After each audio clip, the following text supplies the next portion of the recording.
एक आधा कोई शायरी अपनी सुना दो। हाँ तो नजीबाबाद वालों मैं भूलता कैसे कहाँ हूँ किसी को, ठीक है। तो मैं बहुत जल्द सुनूंगा आपको। मैं आपके मसलात पे भी आपको बहुत जिम्मेदार से कहता हूँ।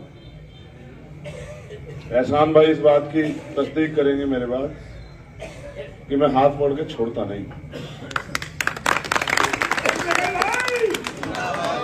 और असलम भाई भी इस बात को जानते हैं, मेरे बहुत पुराने साथी हो गए हैं, 4-5 साल के मेरे संबंध हैं।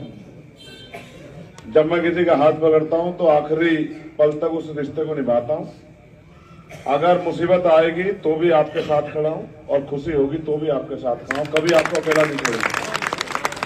और एक गवाही, क्योंकि सियासी दौर है, चुनाव का समय, वरना तो एहसान भाई से मैं दिलाता कि रात को 1:30 बजे उन्होंने एक बार मुझसे गवाही मांगी थी और मैंने वो उस गवाही से कुरैशी बरादरी क्या फायदा हुआ था शायद ये बता, अगर बताया कैमरे बंद करवा दूंगा, मगर क्योंकि बात बहुत दूर चली जाएगी इसलिए कैमरे बंद करवा के तो इनसे कह सकता हूँ गवाही दे दें। बाकी मैं पूरी बिरादरी का दिल से शुक्रिया अदा करता हूँ। देखो मैं आपको एक बात कहना, औरों के लिए चुनाव, मेरे लिए चुनाव नहीं, क्योंकि मैं पढ़ा लिखा वकील हूँ, बाबा साहब अम्बेडकर की आइडियोलॉजी को मानता हूँ। मुझे पता है कि देश में क्या होने वाला है।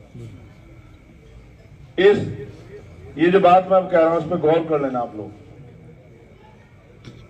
कौन आदमी अपने निजी फायदे के लिए कब आपको गुमराह करने का प्रयास करेगा मैं नहीं जानता।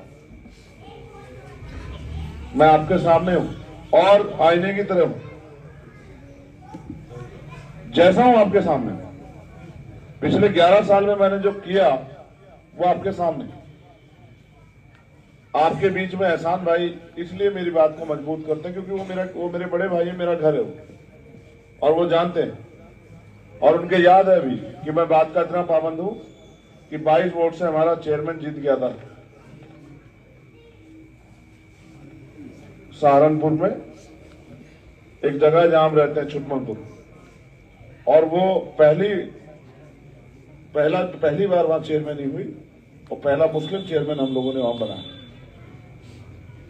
समाजवादी के लोग नहीं मान रहे थे कि हम अपना पर्चा से लड़ाएंगे। मैंने उनसे कह दिया चलो आपके सिंबल पे लड़ा देंगे, लेकिन हम इस सीट को खराब नहीं करना चाहते।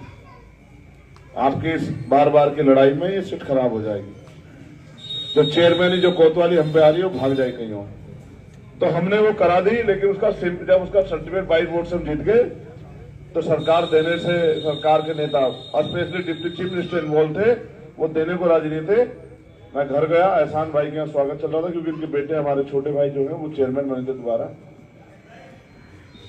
आप भरोसा करो हम इन्हीं के फार्म पे बैठे हुए थे। मैंने इनसे, इन्होंने मुझसे कहा क्या करना है, तो मैंने कहा भाई ये तो इज्जत की बात है। तो इन्होंने मुझसे कहा इज्जत की बात है तो फिर ठीक है। तो हमने जितने जोड़ थे हमने लगाए और वो सर्टिफिकेट हम लेके आए। हमने वो सर्टिफिकेट दिया नहीं।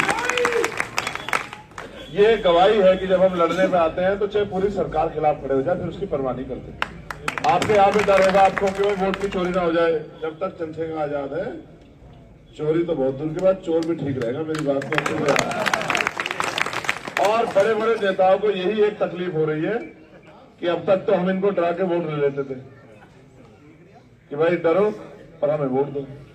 अब एक ऐसा भी खड़ा हो गया उसके पूरे साथी जो ना डरने देगा और ना घबराने देगा, और जो डराने वाले का भी इलाज कर देगा। अब उनको ये पता लग गया है, लेकिन अब वो पूरे हथकंडे अपना रहे हैं। अब उन हथकंडों से किस तरह से आपका जो है दिल मजबूत रहेगा इसको तो आप ही जानो, मैं नहीं जानता। मैं तो आपको एक ही जिम्मेदार दे सकता हूँ। एहसान भाई यहाँ बैठे और मेरे साथ बहुत सारे साथी जो फील्ड में गए हैं, असलम भाई यहाँ बैठे। दलित समाज ने, अगर आप भाजपा को हराने की बात करना चाहते तो इस पर भी सुन लो कि दलित समाज तो सुई के नाके में को निकल रहा है। आप पता करा के देख लो, कहीं पता करा के देख लो, कहीं पता करा, जहां में नहीं मिलेगा वहां भी पता करा लो, ठीक है? सच है। और इसका कारण यह है कि बहुत सारे बीएसपी के जो बेचारे चुनाव लड़ाते थे वो सब लोग हमारे साथ आ गए, वो सुस्त जीत रहे हैं।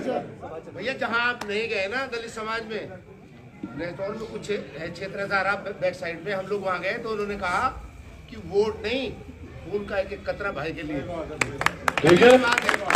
तो ये तो वो जहां मैं नहीं गया, और जहां मैं गया वहां से तो उन्होंने मुझे नोट भी दिए लड़ने के लिए। लेकिन बात ये है एहसान भाई, हमें यहाँ सबसे पहले पाल समाज के लोगों ने समर्थन किया, क्योंकि हमने सबकी लड़ाई लड़ी है। फिर प्रजापति समाज के लोगों ने, फिर कश्यप समाज के लोगों ने, सैनी समाज के लोगों ने, जाट समाज के लोगों ने।